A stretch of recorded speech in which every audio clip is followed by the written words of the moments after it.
জামালপুর জেলার কর্মরত সাংবাদিকদের সাথে নবাগত জেলা প্রশাসক মোহাম্মদ ইউসুফ আলীর মতবিনিময় সভা অনুষ্ঠিত হয়েছে। এ বিষয়ে আর থাকছে জামালপুর থেকে পাঠানো প্রতিবেদনে।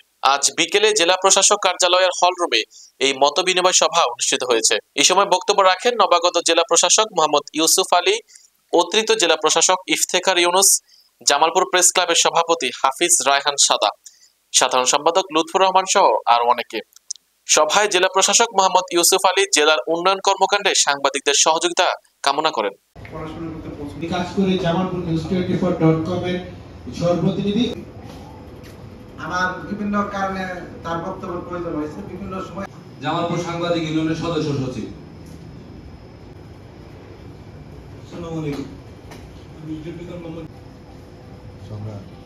শুভ অপরাহ্ন।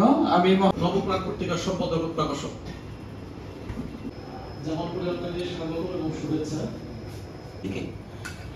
অন্তর্গত উৎসর্গিত অভিনন্দন জেলা প্রতিনিধি এবং জামালপুর সিটি প্রেস ক্লাবের দপ্তর সম্পাদক।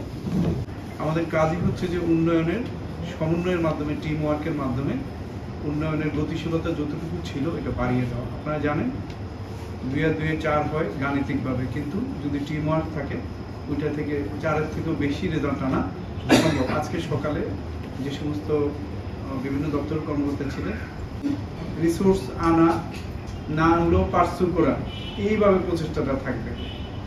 বাকিটুকু আপনাদের প্রতি অনুরোধ থাকবে, ইনফরমেশন আপনাদের যেহেতু নিউজ করতে হয়, ইনফরমেশনগুলো আমাদের কাছ থেকে একটু চেক করে বা একটু ভেরিফাই করে নিয়েন। হ্যাঁ।